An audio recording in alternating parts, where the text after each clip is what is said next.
Hola a todos, ¿cómo están? Mi nombre es Lesma, espero se encuentren muy bien. Yo como siempre muy contenta de poder estar un día más aquí con ustedes, muy agradecida de que me estén viendo donde quiera que se encuentren. El día de hoy tenemos un caso sucedido en Chile, el de Cecilia Julio Volados. Acompáñenme a ver todos los detalles.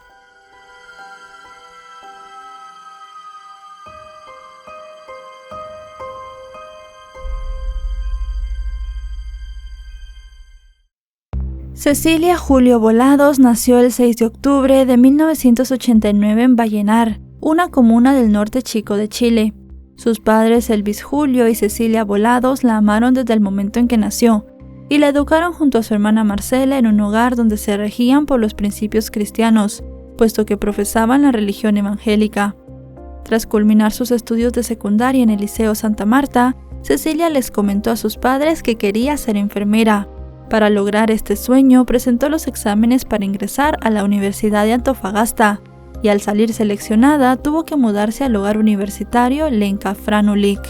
Sus amigos de la facultad la describen como una joven alegre, deportista y muy comprometida con su carrera universitaria. Para el año 2010, la chica de 21 años ya cursaba el tercer año de la carrera y el nivel de exigencia era cada vez mayor, por lo que cada vez tenía que dedicarle más tiempo a sus estudios.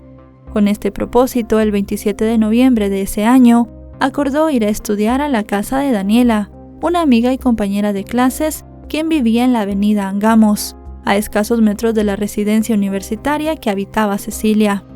Eran cerca de las 11 de la noche de ese día, cuando luego de terminar distintos trabajos de las asignaturas de la carrera, Cecilia se retiró hacia su domicilio. Esta fue la última vez que la vieron con vida. A la mañana siguiente, al ver que Cecilia no llegó a clases, sus compañeros se preocuparon. Enseguida se activaron por las redes sociales para tratar de ubicarla y también llamaron a sus familiares para informar sobre su ausencia. De inmediato, los padres de la joven acudieron a las autoridades para formular la denuncia y pidieron apoyo a través de los distintos medios locales. Familiares y amigos iniciaron así una movilización ciudadana y diferentes velatones para poner de relieve su caso y que más personas se sumaran a tratar de encontrarla. También se hicieron carteles con su foto para colocarlos en lugares visibles y transitados. Su amiga Daniela, quien había sido la última en verla, detalló que esa noche Cecilia vestía una camisa de color negro con remaches de metal, unos pantalones de jean y botines. Algunos artículos de prensa que reseñaron el caso descartaban la posibilidad de que la joven estuviera privada de la libertad en contra de su voluntad, y por el contrario dejaban entrever que tal vez a la chica ya le habían quitado la vida. Esa versión surgió a raíz de pistas aportadas por supuestos videntes, lo que generó una especie de psicosis colectiva en Antofagasta. A pesar de los recursos desplegados, pasaban los días y la joven seguía sin aparecer. Transcurría el mes de diciembre y toda la comunidad conservaba la esperanza de volver a verla con vida. Sin embargo, esta ilusión se terminó cerca del mediodía del 24 de diciembre, en la víspera de Navidad, cuando un oficial descubrió una mano que sobresalía de la tierra, mientras hacía un recorrido por un camino minero.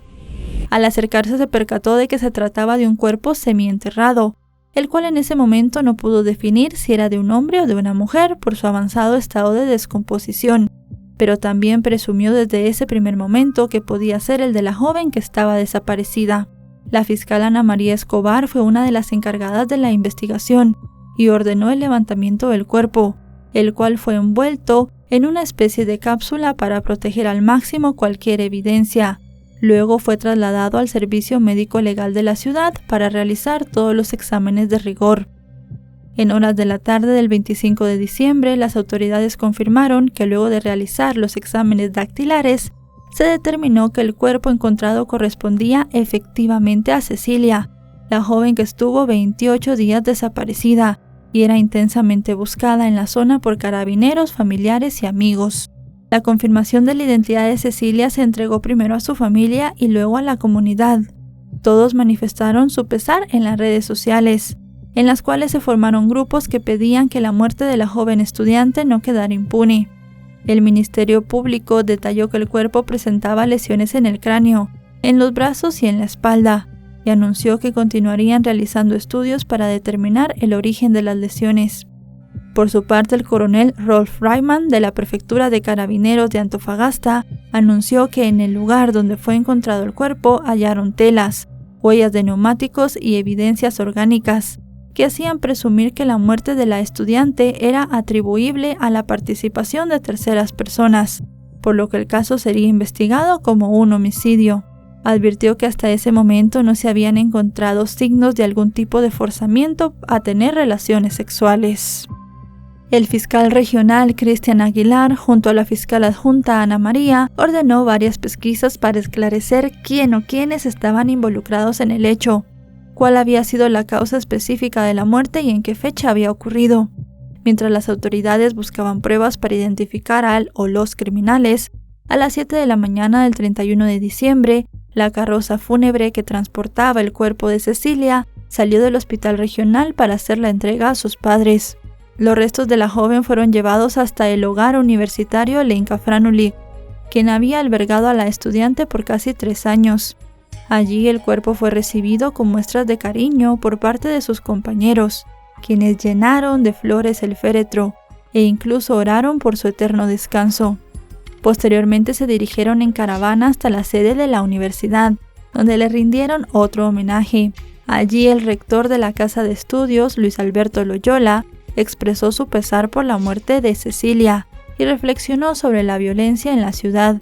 El cortejo siguió el viaje hasta Vallenar, de donde, como ya sabemos, era oriunda la joven, para darle el último adiós. Familiares, amigos y compañeros de clase de la estudiante le dieron un multitudinario recibimiento en la iglesia evangélica Templo de Dios, donde fue velada. Muestras de profundo dolor y tristeza fueron expresadas por las más de 500 personas que llegaron a darle el último adiós a Cecilia. La familia se mostró agradecida por todos los gestos de la comunidad. Su madre, en medio de lágrimas, solo pidió que se hiciera justicia por la muerte de su hija. Luego del velatorio, toda la comunidad acompañó el cortejo hasta su última morada en el cementerio municipal, donde fue recibida con aplausos. Sus restos fueron enterrados cerca de donde descansaban otros familiares.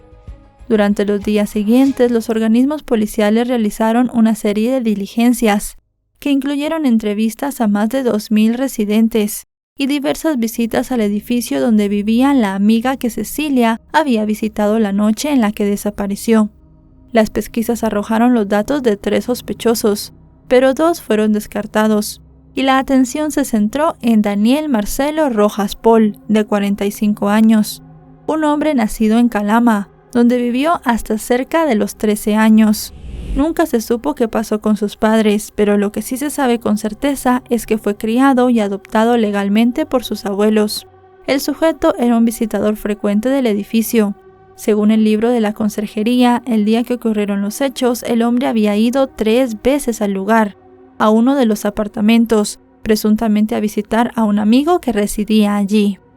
También se supo que Daniel trabajaba desde principios de noviembre de 2010 en el local comercial de equipos de audio para automóviles que estaba cerca del edificio, pero el 22 de diciembre había sido despedido por utilizar los vehículos de la empresa durante la noche sin autorización de los propietarios. Asimismo, los agentes determinaron que el sospechoso era un peligroso delincuente, con amplios antecedentes penales por robo, hurto y también distintos ataques sexuales. Según los registros policiales, el sujeto había salido de la cárcel el 3 de noviembre de 2010, apenas 23 días antes del crimen, tras cumplir una condena de 3 años y 1 día por robo. Previo a eso había cumplido una condena de 61 días por hurto de especies en 1995. Las 2 penas más largas eran de 5 años y 1 día cada una, y correspondían a los delitos de abuso sexual reiterado y robo con intimidación, los cuales había cometido en 1997. A las víctimas de esos delitos, mujeres entre 15 y 22 años, les ofreció servicios de transporte como pretexto para abordarlas. Luego las había golpeado y amenazado con un arma blanca, para posteriormente llevarlas a lugares apartados de la ciudad, donde las forzó a tener intimidad y le robó sus pertenencias. Justamente el modus operandi y la violencia que utilizó en contra de sus víctimas anteriores coincidía con las lesiones en el cuerpo de Cecilia, y las evidencias encontradas en el lugar donde fue hallado su cuerpo. El informe forense confirmó que Cecilia había muerto por asfixia. Además, durante el análisis, el forense Rodrigo Valdés halló ADN en las uñas de la joven, el cual se presumía podía ser de su atacante. El perfil fue analizado con una técnica que no había sido usada anteriormente en Chile, que permitía recolectar muestras de ADN desde múltiples superficies como mesas, interruptores de luz y manillas, entre otros.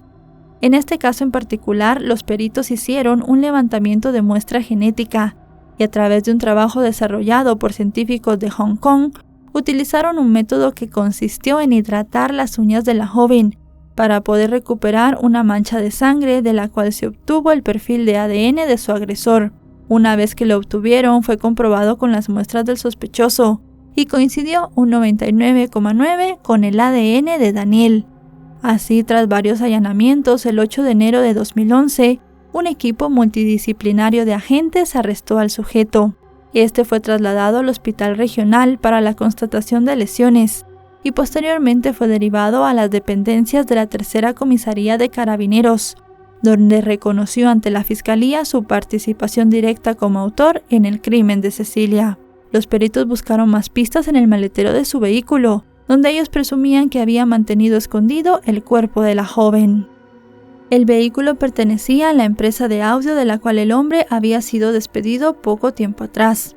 El 9 de enero, el autor confeso del crimen de la estudiante de enfermería fue formalizado por la Fiscalía en una audiencia de control e imputado por los delitos de secuestro y homicidio calificado en perjuicio de Cecilia, que según la teoría del Ministerio Público, había sido asesinada bajo las circunstancias agravantes de premeditación, alevosía y ensañamiento.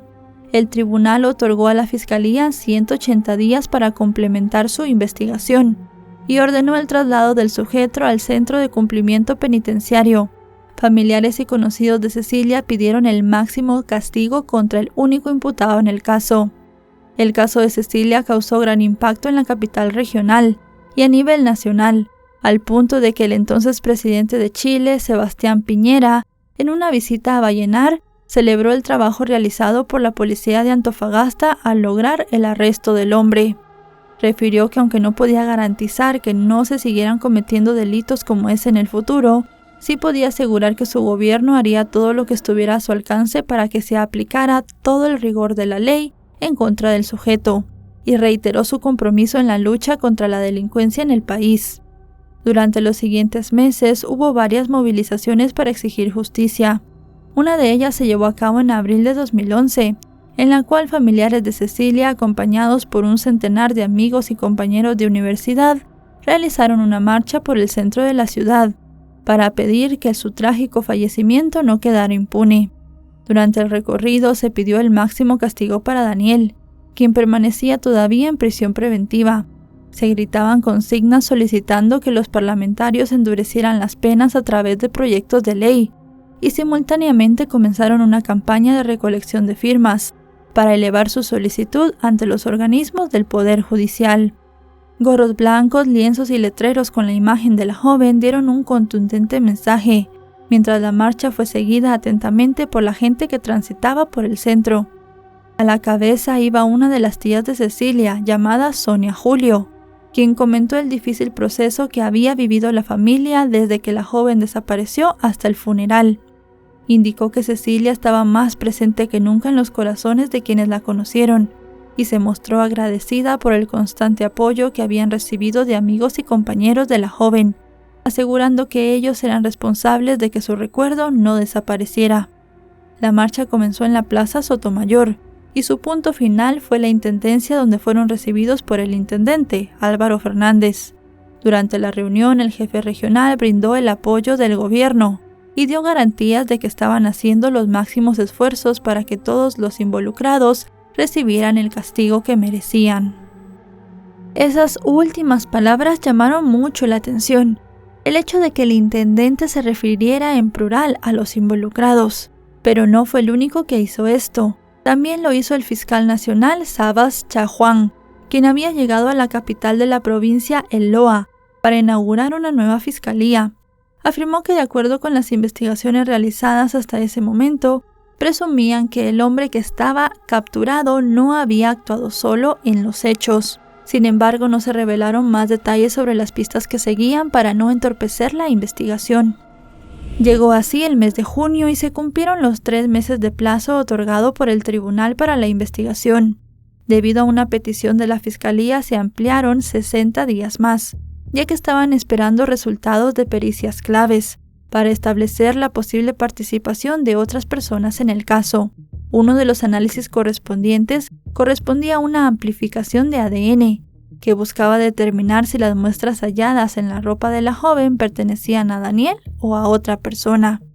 La diligencia fue solicitada en primera instancia al Laboratorio de Criminalística de Carabineros, pero los procedimientos aplicados a la vestimenta no arrojaron resultados positivos, motivo por el cual se recurrió al Servicio Médico Legal de Santiago, organismo que poseía otras técnicas para extraer la información que se buscaba.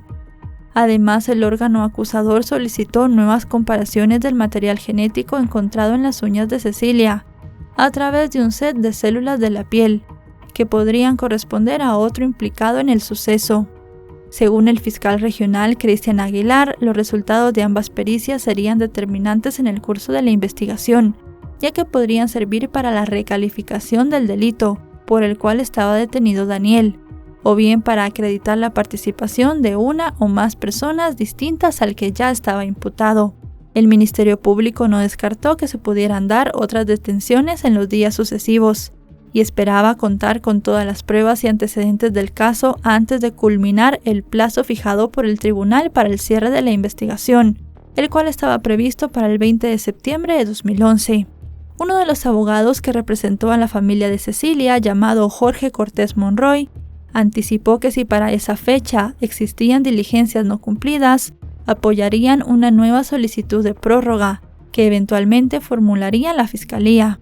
Manifestó incluso la posibilidad de invocar el plazo máximo legal para este tipo de delitos, que era de 2 años, si realmente lo estimaban necesario para conocer la verdad, pues la familia de Cecilia estaba convencida de que en la muerte de la joven estudiante había participado más de una persona.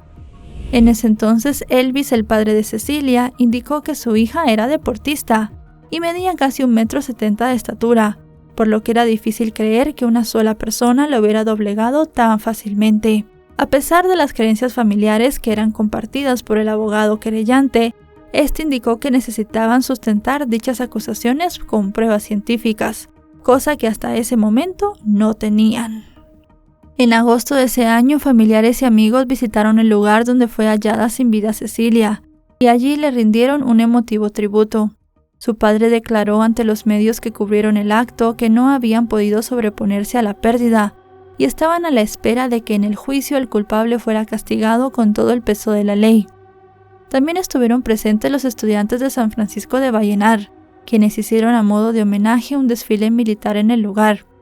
En octubre, en una audiencia realizada en el Juzgado de Garantía de Antofagasta, el Ministerio Público dio por finalizada la investigación y reformalizó la acusación en contra de Daniel, pero el hombre para ese momento ya se había retractado de su confesión, argumentando que la muerte de Cecilia había sido accidental. Según su nueva versión, esa noche se había descompuesto el vehículo que usaba, y mientras lo reparaba apareció la chica y se ofreció a ayudarlo. Cuando estaban en los arreglos, accidentalmente se cayó el capó y golpeó a la joven en la cabeza tan fuerte que perdió la vida de inmediato. Aseguró que ante el temor de volver a ser encerrado, se deshizo del cuerpo. El nuevo argumento del sujeto para librarse de culpa se cayó por su propio peso. Luego de varias semanas, el tribunal consideró que las pruebas presentadas por la acusación eran suficientes para enjuiciar a Daniel. En noviembre, tras cumplirse 1 año de la desaparición de Cecilia, un testigo clave contactó a algunos periodistas, a quienes aseguró que tenía detalles importantes para el caso, entre ellos que el imputado tuvo un cómplice que lo ayudó en el crimen. El informante anónimo señaló que nunca antes había querido hablar sobre eso, pero luego de 1 año sintió la necesidad de revelar lo que sabía. Sin embargo, el testimonio de esta persona nunca fue considerado por la Fiscalía. El 2 de enero de 2012 comenzó el juicio oral en contra de Daniel, en el Tribunal de Juicio Oral en lo Penal de Antofagasta. Durante el primer día se vivió una jornada muy tensa, A pesar de que no hubo testigos presenciales del hecho, se escuchó el testimonio de personas que de una u otra forma fueron fundamentales para que se descubriera todo lo que había pasado en un hecho que conmocionó a la ciudad. Además de una amiga del hogar universitario, también prestó declaración Eduardo Campos, el ex carabinero que encontró el cuerpo abandonado de Cecilia en un camino minero en medio del desierto. También se escuchó el testimonio del experto del Servicio Médico Legal Rodrigo Valdés, quien confirmó que la causa de la muerte de Cecilia había sido una asfixia provocada por un trozo de tela amarrado en su boca. Eso echaba por tierra todo lo que Daniel había estado diciendo, quien aseguraba, como ya sabemos, que la muerte de la joven había sido accidental. La versión del hombre continuó desmoronándose con el testimonio de Marco Aguilera, el sargento del laboratorio de criminalística que perició el vehículo, y aseguró que no había señales de daños en el capó. Tras la larga jornada, el padre de Cecilia dijo que esperaba que el hombre fuera condenado con la máxima de las penas. A las afueras del tribunal, amigos y compañeros de universidad de la joven realizaron una manifestación para exigir justicia y para pedir que se aplicara todo el peso de la ley. Esta protesta la mantuvieron todos los días hasta el final del juicio. Durante el desarrollo del proceso judicial, la fiscal Ana María Escobar presentó 25 testigos, principalmente agentes de policía y efectivos de la PDI, la Policía de Investigaciones de Chile, además de empleados de la empresa donde trabajaba Daniel. Asimismo, las pruebas incluyeron 34 documentos, entre los cuales había 6 sets fotográficos del sitio del suceso, de los análisis forenses y de las pericias que se realizaron a la vestimenta de la joven y a los restos encontrados en su cuerpo. Fueron de especial significado los peritajes realizados por el entomólogo del Laboratorio de Criminalística, el sargento Aarón Jara Peñaillo, los cuales fueron clave para condenar a Daniel. El hecho de que el hombre retuviera contra su voluntad a la estudiante era lo más difícil de acreditar, y el testimonio del sargento resultó fundamental para esto. El experto explicó que al revisar el lugar donde fue hallado el cuerpo, específicamente el punto del terreno donde estaba apoyada la cabeza, se encontraron huevos vacíos de una mosca que solo vive en zonas urbanas o semirurales, no en el desierto. Refirió que esa mosca demora entre 5 minutos y media hora en poner los huevos, y que el primero de ellos se rompe en las primeras 16 o 20 horas en condiciones normales, como ocurrió en el caso de Cecilia. Señaló que la habitación del acusado dentro de la empresa donde trabajaba no tenía ventanas, pero sí una puerta con suficiente espacio para el ingreso de las moscas. Sobre la base de esa evidencia, el entomólogo llegó a la conclusión de que el lugar del hallazgo del cuerpo no fue donde murió Cecilia, ya que el agresor trasladó el cuerpo desde una zona urbana o semirural hasta el desierto.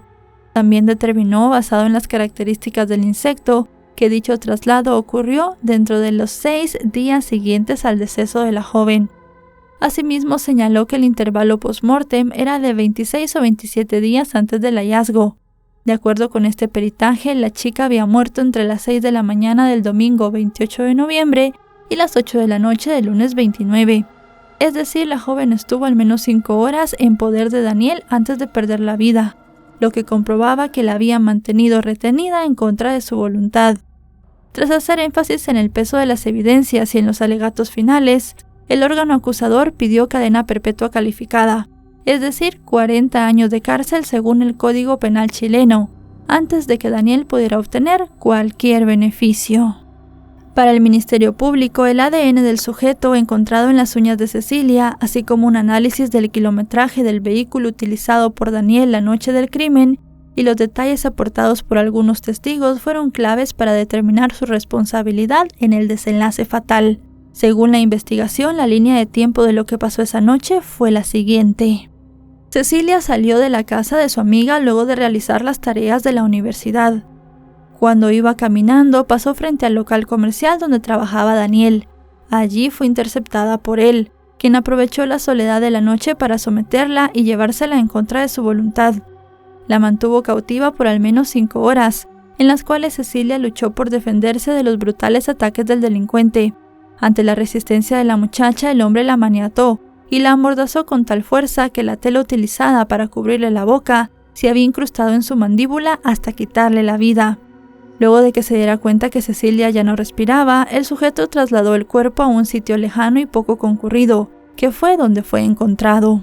Finalmente, el 6 de enero de 2012, Daniel Rojas, de 47 años, fue hallado culpable y sentenciado a presidio perpetuo, lo que significaba que el acusado, quien ya había cumplido largas condenas por otros delitos, permanecería un mínimo de 40 años tras las rejas, antes de recibir cualquier tipo de beneficio carcelario.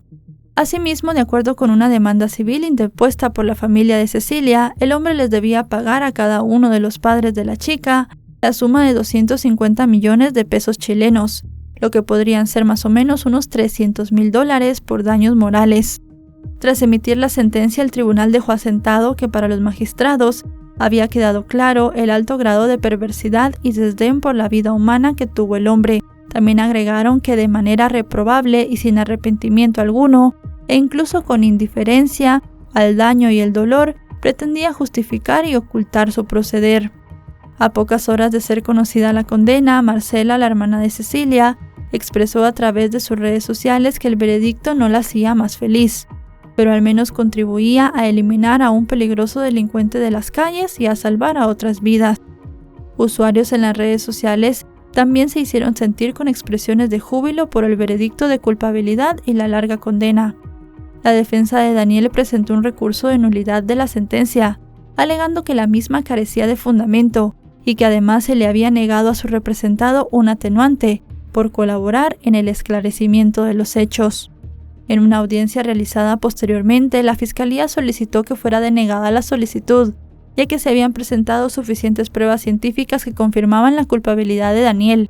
Finalmente, la Corte de Apelaciones de Antofagasta rechazó el recurso de nulidad interpuesto por la defensa, indicando que no advertían falta de fundamentación de parte de los sentenciadores.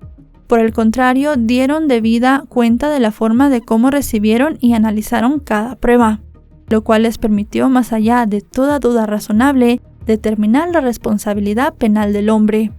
El 16 de marzo se ratificó la condena de 40 años para Daniel, quien inició una huelga de hambre en la cárcel de Antofagasta, como medida de protesta para que evaluaran nuevamente su sentencia. Dejó de ingerir alimentos sólidos y solo recibía líquidos, ya que consideraba injusta la sanción. Además, exigió que los abogados del Instituto de Derechos Humanos revisaran su caso y lo asesoraran en una eventual última acción legal. Esta medida de presión la mantuvo por 17 días, en los cuales perdió unos 6 kilos de peso, pero no logró ningún efecto en su condena. El comandante Tito Barriga, director regional de Gendarmería para ese momento, aseguró que luego del cese de la huelga de hambre, el interno fue sometido a revisiones médicas, que descartaron algún deterioro en su salud. En julio de ese mismo año, Daniel rompió el silencio, a través de una carta enviada al diario La Estrella de Antofagasta, en la cual dio otra versión de los hechos. Explicó que la noche del incidente sacó sin permiso un autobús de la empresa de audio en la que trabajaba, y luego de usarlo regresó rápidamente a la central para guardarlo sin que su jefe se enterara. Pero al momento de estacionar y guardar el vehículo, tuvo que subirse a la vereda para abrir el portón. Según su relato, debido a la premura, retrocedió rápidamente, guiándose solo con el retrovisor derecho mientras bajaba la rampa del local. Cuando iba a medio camino, vio al costado izquierdo a una persona a la cual había atropellado. Se estacionó y bajó a prestarle ayuda, y ahí se dio cuenta que era una mujer, Cecilia. Al verla entró en pánico, ya que tenía poco tiempo de haber salido de la cárcel y no quería que lo encerraran de nuevo. Pensó entonces en deshacerse del cuerpo, el cual llevó hasta el maletero del bus. Luego lo llevó al camino cerca de una mina abandonada, donde, como ya sabemos, fue encontrado. En el escrito, el hombre pidió perdón a los padres y a la familia de Cecilia, y aseguró que había sido un accidente. También comentó que tratar de ocultar el cuerpo había sido un error. En los años sucesivos no hubo más información del caso. La sentencia de Daniel fue considerada una de las más duras emitidas por la justicia de Chile en los últimos años. Solo era inferior a la que recibieron algunos de los criminales más peligrosos del país, entre ellos María del Pilar Pérez y su sicario José Ruz, quienes recibieron 60 años cada uno, y también el llamado psicópata de Placilla, Erasmo Moena Pinto, a quien le dieron 60 años de cárcel. Y bueno, chicos y chicas, hasta aquí el video de hoy. Un caso muy triste, muy impactante, una familia que luchó por tener justicia y al final lo obtuvo, y un hombre que verdaderamente se ve que no se arrepiente de nada, que quiere jugar con la inteligencia de las personas Trató todavía de dar una última carta y jugar con el dolor de la familia de Cecilia diciendo que había sido un accidente. Y bueno, si fue un accidente, no entiendo cómo llegó el ADN de él a las uñas de Cecilia, pero bueno. Al final de cuentas, lo bueno es que nadie le hizo caso, nadie le prestó atención a esa historia tan absurda que contó en la última carta, y este hombre pasará seguramente hasta el último de sus días en la cárcel. Si este video les ha parecido informativo, recuerden dejarme un me gusta, recuerden suscribirse si no lo están, actualizo 3 o 4 veces por semana, y si están suscritos les llegará una notificación cada vez que yo suba un video. También me pueden seguir en mis redes sociales, estoy subiendo mucho contenido de este mismo tipo por allí, casos diferentes, tengo Facebook, Twitter, Instagram y TikTok, y subo contenido casi a diario. Así que los veo por allí. Ahora sí, no me queda nada más que decirles que nos vemos hasta otro caso. Adiós.